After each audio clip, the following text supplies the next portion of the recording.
제목을 따라하겠습니다. 야훼께 부르짖으니 야훼께 부르짖으니 두 번째 하는 건 크게 하라는 소리죠. 야훼께 부르짖으니 응답하시는도다. 엘리베이터 내려서 이렇게 복도 오는데요. 저는 대성전에서 찬양 드리는 건 줄 알고 어디서 찬양 이렇게 잘하시나 싶어서 정말 귀가 의심스러울 정도로 찬양하고 계시더라고요. 그죠? 들어왔는데 그 목소리더라고요. 찬양팀에 다시 한번 박수 좀 부탁드립니다. 설교하는 것도 굉장히 어렵고요. 앞에서 찬양 기도하는 것도 쉽지가 않습니다. 박자 맞춰야지, 영적인 흐름이 있지. 이게 쉽지가 않은 다 자리인데 제가 복도에서 그거 듣고 와 놀랐는데 들어와서 여러분들 찬양하는 모습 보니까요 다 은혜 받을 얼굴이더라고요. 한 사람도 졸지 않더라고요. 얼마나 찬양이 은혜가 되면. 그래서 우리가 찬양은 복조 있는 기도라고 그랬어요. 그렇죠? 우리가 기도할 힘을 잃어갈 때 우리가 할 수 있는 것이 무엇이냐? 찬양이거든요. 찬양하면 그 찬양의 고백이 있어요. 시편을 보면 시편의 구조가 어떻게 되어 있냐면은 시편 기도의 첫 1절과 2절, 3절 지나갈 때 그 고백이 항상 한탄이었어요. 하나님 나 왜 그래요? 하나님 나 도와주세요. 적들이 나를 공격하고 있습니다. 나 죽을 것 같아요. 그렇게 막 내려가요. 그런데 내가 중간중에 마음이 좀 변해. 아니야 내가 이렇게 되면 안 되지. 그리고 누굴 봐요? 주님을 바라봐요. 그래서 마지막 때에 들어가면 뭐가 나오냐? 하나님 그럼에도 불구하고 나는 주님을 의지합니다. 그럼에도 불구하고 나는 주님께 기도합니다. 아멘. 그게 전체 시편 150편의 구조예요. 한탄이 있지만 마지막까지 한탄인 것이 아니라 마지막에는 상황이 한탄일자 할지라도 내 마음은 한탄이 아니라 뭐요? 하나님께 향한 고백이 나온다는 거예요. 저와 여러분의 삶이 주님 만날 때까지는요 고난이 끊어지지가 않아요. 문제가 사라지지가 않아요. 하나 넘어가면 하나 들어오고 하나 들어오면 하나. 이놈이 잘 되면 저놈이 잘 안 되고 내 자녀가 있어요. 이 자식이 잘 되면 저 자식이 잘 안 돼요. 큰아들도 안 돼 집에. 그런데 누구예요? 남편이잖아요. 저는 저희 아내를 큰딸이라고 얘기합니다. 그래서 아들, 딸, 아들이 있는데요. 제 아내까지 합쳐서 이남 이녀. 아들들, 딸들 제가 이렇게 삼고 있어요. 그렇게 해야 제가 은혜가 되더라고요. 아내를 바라보는 순간에 시험 들더라고요. 성도로 보기에는 좀 그렇잖아요. 그렇죠? 부부시간인데. 그래서 아예 자녀로 삼았어요. 그냥. 여러분 당일남 목사님이 절대 긍정과 절대 감사를 늘 강조하시는 이유가 여러분들 이제 그만 말씀하세요 라는 분도 계실 거야 아마. 아니 알아들어요. 절대 긍정, 절대 감사 아우 너무 많이 들어서 알아요. 근데 삶에 들어가면 돼요 안 돼요? 안 돼요. 저희 세 자녀가 말 안 듣든 진짜 잘 안 들어요. 순간순간이 불평이고 순간순간이 원망인 거예요. 날씨가 굳으면 날씨 때문에 원망하고요. 내 몸이 힘들면 내 몸 때문에 불평하고 감사를 찾기보다 불평을 찾아가는 순간이 많다라는 거예요. 내 귀에는 절대 긍정, 절대 감사를 늘 듣고 있는데 그렇게 고백하고 있는데 아멘하고 있는데 내 삶의 처지 돌아가면 문제가 있기 때문에 감사가 나오지 않고 여전히 뭐요? 불평과 원망이 쏟아지는 거예요. 출애굽한 백성들이 얼마나 그 기뻤겠어요. 430년. 노예생활 청산하고 나왔는데 얼마나 기뻐요. 나가서 죽어도 죽는 게 낫지 노예생활보다. 그런데 나와서 홍해를 만나자마자 그들이 입술에 나온 게 뭐예요? 불평이었어요. 저도 그랬으면 불평을 했을까 모르겠지만은 홍해를 건너가서 그 어려운 순간 하나님께 건져주셨잖아요. 많은 땅을 걷게 하셨잖아요. 근데 조금 지나다가 목마르게 뭐가 있어요? 또 불평이죠. 하나님이 주신 은혜는 금방 까먹어. 우리가 그래요.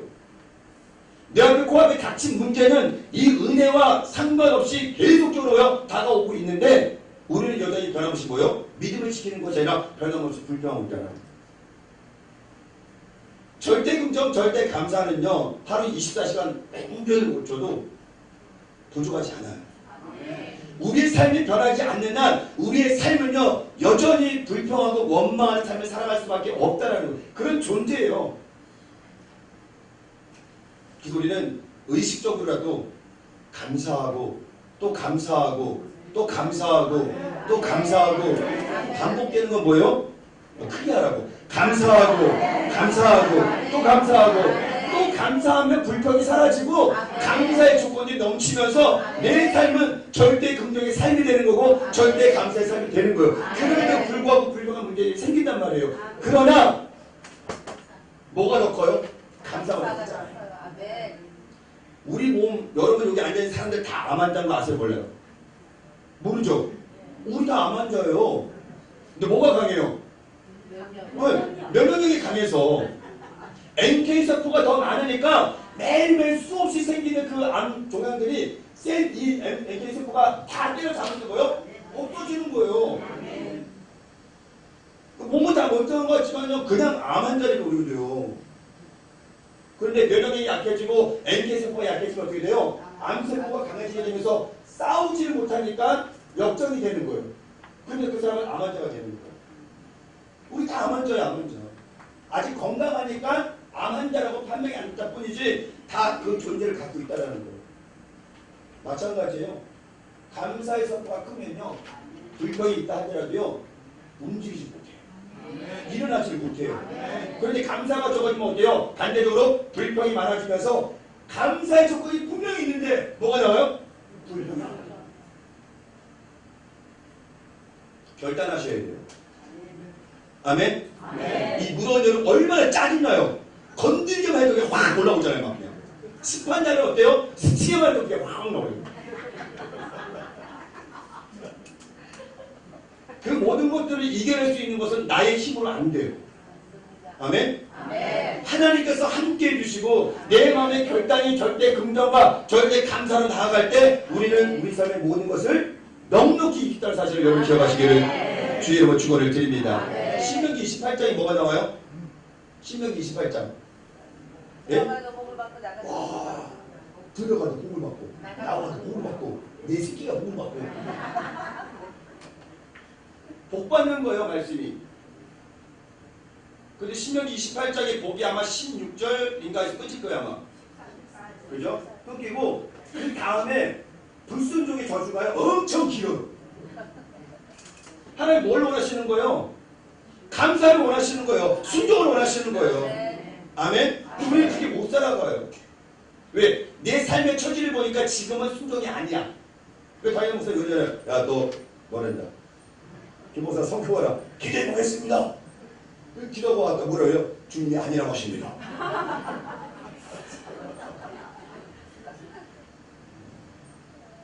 대부분 다 그렇진 않아요. 순종하는 목사님도 계셔요. 근데 상황이 되면 순종하기 어렵고 상황이 되면 감사하기 어렵다는 거예요. 우리 몸이. 또 우리는 의식적으로 우리 몸을요, 절대 긍정, 절대 감사로 자꾸 옷 입혀야 돼요. 아멘? 내 안에 모든 불평을 떠나갈 치워다. 원망을 떠나갈 치워다. 하나님, 감사의 삶을 살아갈 때 하나님께 기도를 베풀어 주시는 거예요. 선교하고 봉사하고 사역을 하는 그 가운데 하나님께서 힘 주시고 능력 주셔야 감당할 수 있는 거예요. 두 선교회가 합쳤잖아요. 쉽지 않아요. 둘이 하나 되는, 제가 지금 교구를 가고 있는데요. 10년 전에 이미 합쳐져 있는 교구인데요. 아직까지도 이렇게 2분단. 여기는 그 교구, 여기는 그 교구. 저는 처음에 몰랐어요. 2분단인지. 봤더니 2분단이야. 10년이 지났는데 쉽지가 않아요. 어려워요.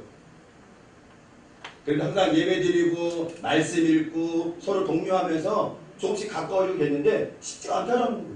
근데 오늘 찬양하는 거 보고 여러분 예배 드리고 보니까 와, 합쳐진 지 한 100년 된 것 같아요. 마음이 하나 되고요. 찬양을 들어보면 이분들이 어떻게 찬양하는지 알 수 있거든요. 제가 은혜 받았어요. 진짜. 찬양팀에도 은혜 받았는데 여러분들 찬양하는 모습 보니까 제가 앉아서 와, 여기 죄송한데 안경 쓰신 남자분 저 뒤에 얼굴이 천사더라고요. 찬양하는 동안에 한 번도 웃음소리가 안 올라가. 계속 하이탈이야. 깜짝 놀랐어요. 아니 왜 이렇게 저분은 뭐가 그렇게 좋으시지? 찬양하면서 얼굴 밝은 모습이 보여지니까 와, 한 시간 동안 그냥 찬양만 해도 되겠다 싶을 정도로 너무 좋더라고요. 물론 인도도 잘해주셨지만은 너무너무 감사하더라고요. 여러분, 주의 하나님께서 원하시는 것이 있어요. 그게 뭔지 아세요? 하나님의 뜻을 이루어라. 아멘. 인간의 계획이나 인간의 뜻이 아니라 하나님의 계획을 이루어가시길 원하시는 거예요. 아멘. 아멘. 사울왕은 왕이 되기 전에 보따리 사이에 숨어있다고 그랬어요. 저는 안 됩니다. 작은 자입니다. 그래도 와라. 네. 기름 받았어요. 사역을 열심히 했어요. 와, 뭔가 돼가는 것 같아. 막 자녀 잡혀가고 군사도 많아지고 전쟁도 이기고 재물도 많아지고 뭔가 되는 것 같아. 그러고 나니까 뭐야? 교만이 들어오잖아. 그 교만이. 패망의 손목이 교만이 들어오잖아요. 들어오니까 어떻게 해요? 하나님의 영이 사울을 떠나고 다윗에게 이겼다라 얘기하고 있어요. 하나님의 영이 떠나가면요, 그 사람이 어느 자리에 있든 간에 상관없어요. 그 사람은 하나님이 사용하지 않으셔요. 내가 찬양 인도자이든 이 선교 회장이든 주의 종이든 상관없이 교만한 사람들은 하나님이 쓰시지 않는다는 거예요. 늘 겸손해야 돼요. 늘 겸손해야 돼요. 아멘. 아멘. 아멘. 그 마음 가지고 나아갈 때 하나님께서 이 선교를 통해서 하나님의 놀라운 뜻을 이루어가시는 거예요. 아멘. 사울이 아니라 하나님의 뜻은 뭐요? 다윗을 통해서. 아멘. 그 막내 목동 저기 양치고 있던 그 어린 소주를 통해서 하나님께서 뭐요? 이스라엘을 살리신 거예요. 아멘.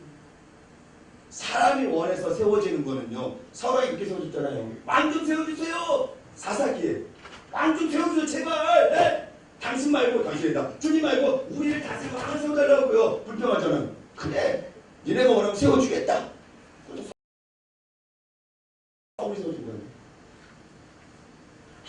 우리가 원하는 것이 아니라 하나님이 원하시는 것이 세워져야 돼요. 아멘. 아멘. 아멘. 그래야 하나님의 뜻이 이루어지는 거예요. 우리가 많은 계획을 세우고 많은 것을 준비하고 많은 것을 가지만 하나님께서 인도하지 아니하시면은 하나님이 그 성을 지키지 아니하시면 세운 자의 수가 헛되게 들어갔어요. 저는 이 선교에 하나님의 마지막 찬양처럼 인재가 있기를 원합니다. 아멘. 아까 찬양 부르는데 구름 타고 주님 오실 것 같더라고요. 찬양. 그런 막 진짜 오늘 또 구름 많잖아요. 구름 타고 주님 오실 것 같은 기분이 들더라고요. 막 찬양이. 인재를 부르는데요. 하나님 인재가 이곳에 임했더라고요. 아멘. 여러분 우리 마음에 달려있어요. 아멘. 내가 어떻게 예배할 것인가, 내가 어떻게 봉사할 것인가, 내가 어떻게 삶을 살아갈 것인가, 내가 어떻게 마음을 가질 것인가 너무 중요하다는 거예요. 무릇 지킬 만한 것 중에 더욱 내 마음을 지키라. 생명의 근원이 이에서 하라. 제가 내일부터 새벽 설교 4일 쓰는데요. 내일 말씀이 잠언 4장 13절이었어요. 제가 절대 긍정으로 이제 한 주간 말씀을 전할 건데요. 정말 저는 저 설교 준비하면서 제가 다시 한번 결단했어요. 주의 종으로 사역을 감당하면서 얼마나 불평을 많이 했나, 얼마나 원망을 많이 했나. 하나님, 좀 좋은 교구 주시지, 좋은 권사님 주시지, 좋은 장님 주시지. 이럴 때 있어요. 나는 너무 안 들어, 너무 힘들어. 그거 힘든 거야, 그냥 교구가. 근데 그게 불평이더라고요. 그럼 너는 잘났니? 주님 그러셔요. 너는 잘나서 주의 종 된 자니? 네가 제일 못났다 그래요. 근데 저는 뭐예요? 환경을 보고 지금 보고 그런다는 거 아니에요. 대교구 봐도 그렇고 제가 이제 소교장 6번, 5번 하다가 이번에 대교장으로 승진해서 마포 일을 담당하고 있는데 쉽지도 않더라고요. 차라리 소교장 있다가 저 좋더라고요. 이것도 불평이더라고. 승진을 시켜줬는데 소교장이 좋대네? 왜 그래요? 많으니까. 뭐가 더 많아지니까. 신경 쓸 것도 많고 책임져야 할 것도 많고 뭐가 많어. 소교할 때 나만 신경 쓰면 됐거든. 거의 좀 수치죠. 그죠? 저희 교구나. 근데 저희 되니까 뭐요? 교구장 다 신경 써야지. 교구 안에 장로님들 다 우리 교구 장로님이지. 권사님 다 우리 권사님이지. 다 신경 써야 돼요. 때로는 막 이렇게 힘들고 어려운 막 일들 다가올 때는 소경이 일단 좋았나 싶은 생각도 들어요.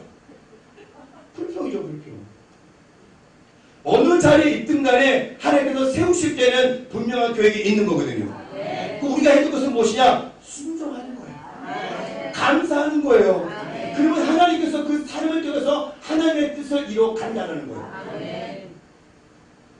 여의도 20개가 세워진 것이 왜 세워졌어요? 원로 목사님의 그 순종이에요.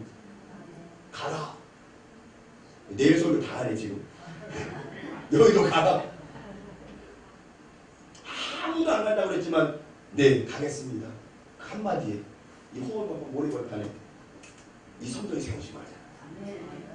순종이 기적이에요. 감사가 기적이에요.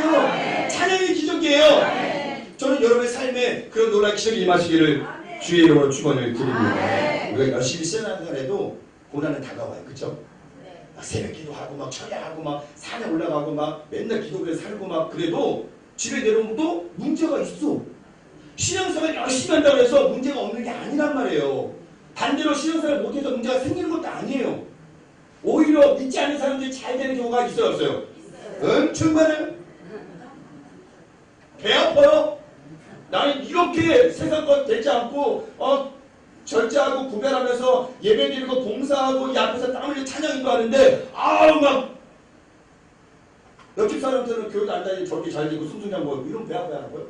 배 아파요. 설사할 것 같아요. 막. 이게 신명이 뭐라 그랬어요? 악인의 흉통함 때문에 불평하지 말라. 오래 못 가요. 영원한 게 우리 중요한 거예요. 잠깐 반짝하는 건 중요하지 않다는 말이에요.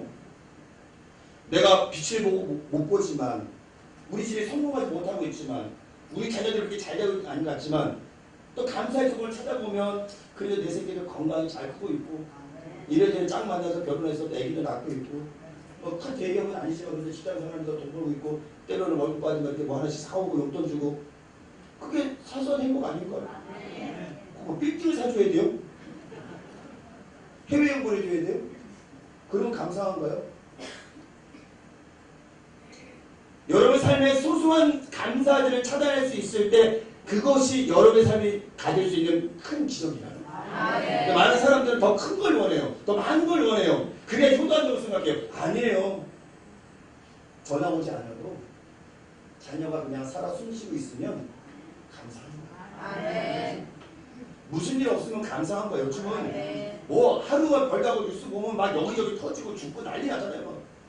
여러분 우리나라가 지금 우크라이나처럼 많이 전쟁이 나고 있다고 해요. 여러분 어쩌겠어요? 우리가 지금 이 땅이 한국 땅이니까 그렇지 우리가 지금 우크라이나 땅처럼 그렇게 되고 있다고 봐요. 어쩌겠어요? 우리 6.25를 겪어왔잖아요. 지금요. 우리나라는. 그 아픔을 알기 때문에 지금 우크라이나가 얼마나 힘들고 어려운지를 알 수 있다는 거예요. 거기는요. 뭐가 소문이 있어요 지금. 옆에서 하루아침이면 가족이 죽어나가고 이웃이 죽어나가는데 팔다리 다 잘려나가는데 무슨 감사가 나오겠어요? 무슨 감사가? 이거는 상대적 감사가 아니에요. 저기가 안 되고 우리가 전쟁이 없으니까 우리 감사한 게 아니라 그 자체가 아니라 지금 나를 보니까 우리나라를 보니까 이 자체가 뭐예요? 그냥 하나님의 은혜인 거예요. 우리가 그걸 잃어버리면요 금방 불평 다가옵니다. 그래서 저는 대기장 열심히 하려고 마음먹었어요. 불평 혼날 것 같아서 열심히 하겠습니다. 열심히 하겠습니다. 오늘 다윗이 이 고백한 이 시는요. 압살롬이 아버지를 죽이려고 쫓아왔을 때 그 시기였어요. 억장이 무너지죠. 자식 새끼 잘 키워놨더니 자기 죽이다 달려오니 어느 부부가 좋아하겠어요. 다윗이 고백해 주님 날 살려주세요. 누구라고 지칭하고 있지 않지만은 너무 다윗의 마음이 갈급한 거예요. 너무 힘든 거예요. 잘 키우는 그 자식 새끼가 자기를 죽이겠다고 달려오는데 사울랑 장인도 달려올 때 너무 억울했는데 아들까지 저러니 다윗의 인생은 왜 그래요? 왜 이렇게 쫓기고 다요? 네? 그런데 그런 모든 과정들을 다윗은 뭘로 이겨냈냐? 기도로 이겨냈다는 거예요. 그래서 저는 여기 계신 분들 중에서 저희 어머니 꼴 되는 분들이 계셔요. 저희 어머니가 47년생이거든요. 근데 이미 소천하셨어요. 68세 때. 그 어머니 삶을 알기 때문에 어머니 세대 어머니들이 얼마나 힘들고 어려운가. 동시대 살아왔던 그분들의 삶이 쉽지는 않았을 것 같아요. 굉장히 어려웠을 것 같아요. 그런데 그분들이 이겨내온 것이 무엇이냐? 저는 딱 한 가지 신앙의 힘이라고 봐요. 기도하지 않았다면, 주님께 매달리지 않았다면 제가 이 자리에 있을 수가 없죠. 어머니는 당신의 사명을 다 하고 천국 가셨지만 이제 제가 어머니 길을 위해서 열심히 또 헌신하잖아요. 신앙생활 열심히 해도요. 그렇게 헌신해도요. 주님이 데려가시면 가야 돼요. 그건 원망할 게 아니야. 불평할 게 아니야. 전 처음에 어머니 손절해서 할 때 막 불평했거든요. 병원에서. 이럴 수 있냐고. 도대체 이렇게 헌신하고 이렇게 가정을 해서 이렇게 정말 핍박당하면서 이렇게 신앙을 지켜왔는데 아유 어쩌면 아버지를 데려가시지 어머니를 데려가신 거예요. 근데 그 아버지 살아계시네. 여전까지. 아버지 이제 40년생이세요. 늦게 구원받으셔가지고 핍박을 그렇게 했다가 아주 늦은 나이에 66세 때 구원받으셔가지고 침례 받으시고 집사직분 받으시고 자기 인생에 당신 인생의 가장 큰 상이 집사직분 임명장하고 침례직이에요. 지금도 머리만 대두고 가장 원로 목사님 계실 때 받았으니까 너무 좋은 거야. 세계 제일 위해서 상장 받았대. 순수하신 건지 뭔지 모르겠지만 아버지는 아버지 인생 살아오시면서 여기까지 살아계시고 어머니는 하나님에서 살아가셨는데 68세 소천하시고 어떻게 얘기하시겠어요? 누구한테? 이게 하나님 뜻이에요? 헌신한 사람 일찍 데려가고 세상에 놀다가 늦게 구원받은 사람 늦게까지 살고 이게 하나님 뜻이에요? 하나님 뜻을 몰라요. 그런데 그 안에 하나님의 계획이 있다라는 거예요. 아버지가 늦게 예수님을 믿었지만 늦게 믿고 어머니 소천하신 거 보고 나서 본인이 더 깨닫는 거죠. 내가 잘못 살아왔구나. 내가 너무 힘들게 했구나. 빨리 먼저 가시면 어머니가 만나면 이게 화해가 안 되잖아. 천국에서요. 살아계시면서 회개하면은 그만큼 많이 뉘우치게 되잖아. 근데 천국 가면 조금 더 낫겠지 만나면. 그 뜻이 아닐까 싶어요. 아버지가 제가 갈 때마다 미안하다 그래요. 미안하다. 그 말 속에는 40년 동안에 당신이 했던 모든 행위들이 나오거든요. 저는 그걸 다 보고 자라왔고. 제가 이제 38에 결혼했어요. 늦게 결혼했으니까는 38년을 산 거죠. 아버지와 어머니하고. 거의 40년을 그냥 아버지가 했던 모든 것들 다 본 거죠. 마치 사도 바울이 그리스도인을 잡아 죽여줬죠. 그 아버지가 변해서 예수를 영접했지만 복음을 전한 이방인 사도 되지 않았죠. 어쨌든 간에 삶에 우리가 상상하지 못할 많은 일들이 있다는 거예요. 쉽지 않아요. 어려워요. 하나님께서 셋째를 주셨는데 7개월 만에 태어난 딸이 7개월 만에 죽었어요. 4년 전에. 어머니 소천하시고 나서 그 다음 해인가? 이건 또 뭐지? 아니 7개월 만에 데려가실 거면 왜 주셨나라고 또 불평 왕이에요 제가. 뭐가 일이 안 나면 일단 내가 따지잖아. 아니 무슨 일이에요? 아니 어머니는 어머니인데 이 딸은 무슨 죄가 있냐고. 7개월 동안 중환자실에 있다가 그냥 쑥 주일날 7시 15분에 제가 그날 주일날 못 왔죠. 토요일날 중환자실에 대기하고 있다고 의사가 가지 말라 그래가지고 가지 말라는 게 참 무섭더라고요. 가라 그랬으면 주유성사 했는데 가지 말라 그러니까 뭔가 일이 있을 것 같아요. 밤새 기도하고 아침에 일어나서 중환자실 앞에 소파에 딱 앉아있는데 들어오더라고요. 들었더니 7시 13분에 숨이 걸린 거죠. 그래서 확인하고 나와가지고 들어오라 그래가지고 제 아내하고 들어갔더니 이미 숨이 멈추겠죠. 여러 가지 생각 들더라고요. 참 주님 기쁘시다. 어머니 소천하신 것도 너무 억울한데 7개월 된 딸을 데려가신 이유를 제가 진짜 묻고 싶어요. 천국 가면. 그때 알려주시겠죠? 그때 참으라고. 뭐 어떻게 어딨어요? 안 알려주시는데. 참아야죠. 그러면서 기도하는 거예요. 왜 하나님께서 어머니 데려가시고 또 그 이듬해 딸을 한 번도 못 알아봤어요. 아내는 한 번도 모유수를 못 해봤어요. 할 수가 없으니까. 모유수 짜가지고 호수기 넣어가지고 이렇게 넣어줬으니까.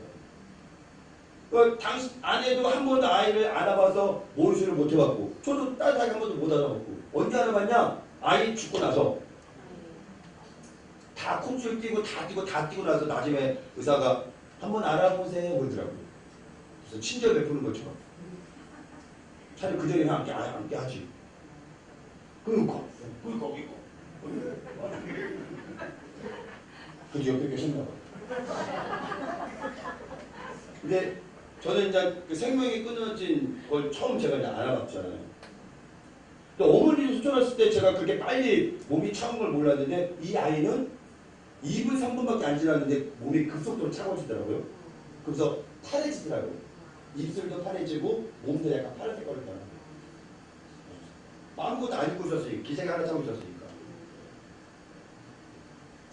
저는 열심히 봉사하고 열심히 주의봉사 감당하다 하는데 이상이 일어나는 일도 보면은 너무 힘들어요 감당하기.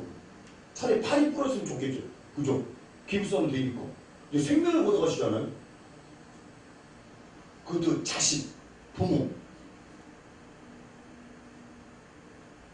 어떻게 이겨낼 수 있을까? 내가 이대로 성도들 앞에서 하나님 살아계시다고 증거할 수 있을까? 기도하면 응답받는다고 얘기할 수 있을까? 못해요. 그 트라우마 때문에 못해요. 하면 이상해요. 죄 짓는 것 같아. 왜? 내가 응답받지 못했거든.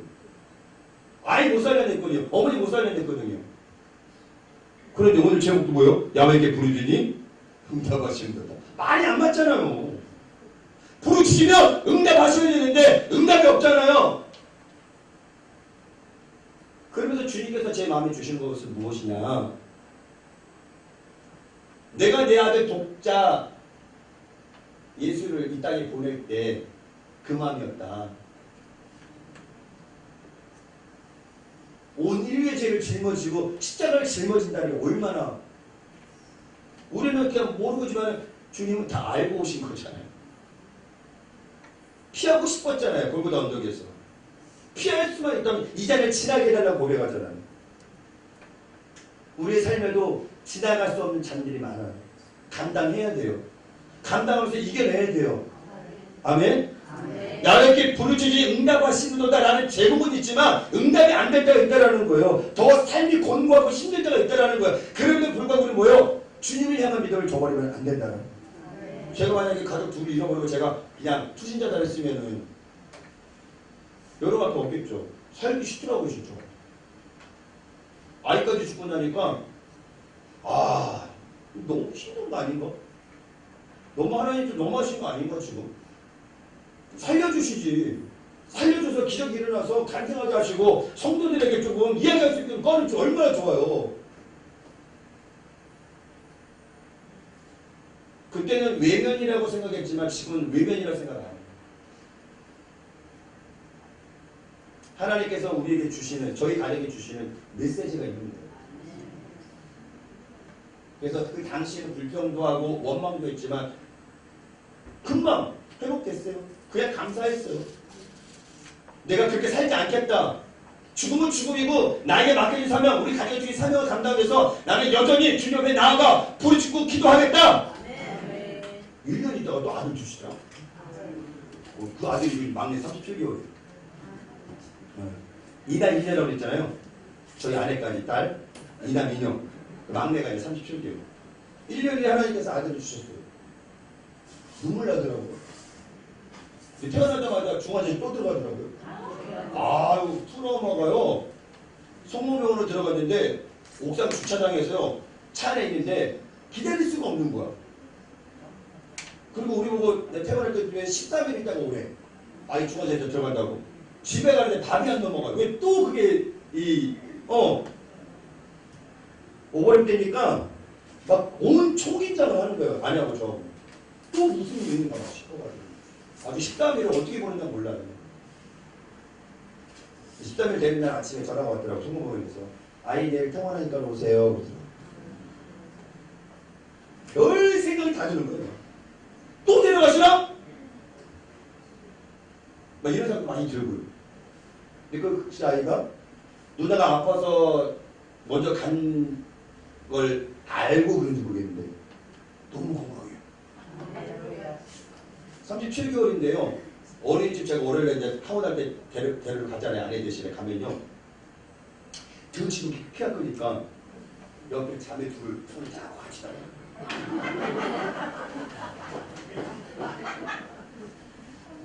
근데 교회 오빠 되는 거야. 키가 한 머리만큼 이렇게 덮고 있다 이러고 바르게 커가지고 지금 셋 중에도 제일 바르게 커요. 그 나이 때 등치도 이러고요. 힘도 세가지고 막 물건 번쩍 주고 막 마블을 많이 봐서 그런가 막 자기 헐크라 그러고 막 이러면서 하나님께서 이 아들을 통해서 잃어버린 딸의 아픔을 위로해 주시더라고요. 잃어버렸지만 여러분 잘 보세요. 삶을 살아가다 보면 잃어버리는 것들이 많아요. 손해보는 것도 많아요. 그래서 우리가 원망하는 거야. 불평하는 거야. 그래서 뭐라고 그러냐. 하나님 살아계신 거 맞아요. 하나님 살아계시다면 내가 이렇게 봉사 열심히 하는데 이렇게 신앙이 열심히 하는데 왜 나에게 이런 일이 다가옵니까? 라고 질문할 수 있잖아요. 그런데 돌아보세요. 잃어버린 것보다 채워진 것이 더 많아요. 아멘? 채워진 것이 더 많아요. 우리 그거를 못 찾아. 그리고 잃어버린 것만 생각하니까 불평이 나온 거예요. 출애굽이 440년 나온 거 엄청난 거예요. 그 사람들 그러고 죽어도 돼. 왜? 그게 소원일지 모르잖아. 너에 해당되는 게. 그쵸? 그거 말고 뭘 더 원해? 죽어도 돼요. 근데 호기가 앞에 있다고 또 불평하잖아. 그게 누구예요?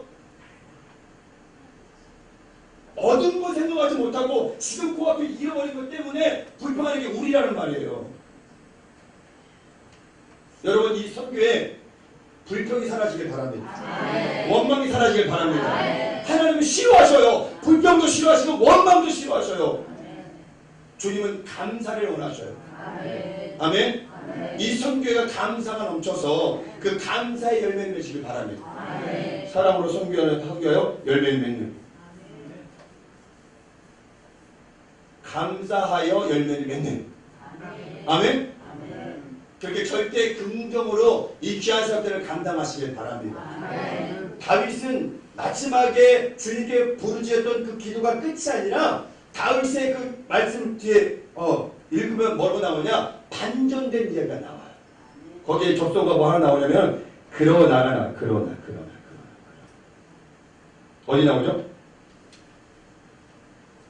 3절에 보니까 그러나가 없는데 이 그러나가 원문에 나와요. 원문에 앞에 하고는 완전히 반전되는 그런 마음 가지고 그러나 야훼여 주는 나의 방패시요 나의 영광이시요 나의 머리를 드시는 자신이다.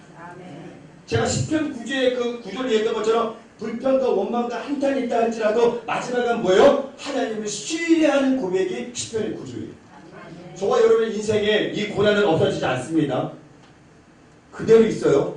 감사하더라도 또 생겨요. 그래도 우리가 이게 알 것은 뭐냐? 감사라는 거예요. 아멘? 아무것도 염려하지 말고 모든 일에 기도와 감사, 간구로 너희 구할 것을 감사함으로 뭐하라? 구하라. 우리가 말씀대로만 잘 살아가면 힘들지 않아요. 말씀대로 살지 못하고 있기 때문에 힘든 거예요. 여러분 우리의 신앙은 응답의 목적이 아니에요. 아멘? 하나님의 뜻을 이루는 게 목적이에요. 너희는 먼저 그의 나라와 그의 의를 구하라. 그리하면 이 모든 것을 너희에게 말기를 잘하시잖아요. 진짜 잘하시. 철덕지. 나 안 돼. 안 돼. 그래서 우리가 연약한 거예요. 자, 여러분들 이 비 오는 날 장막 가운데 여러 가지 힘들 어려운 일이 많이 있지만 여러분들 다윗을 생각하시고 아니 하나님이 우리의 삶에 주신 은혜들을 생각하시고 내 삶에 지금 힘들고 어렵지만 감사로 이겨내시길 바랍니다. 기도로 이겨내시길 바랍니다. 이 선교에 좋은 일이 있기를 주의 이름으로 축원을 드리겠습니다. 기도합니다.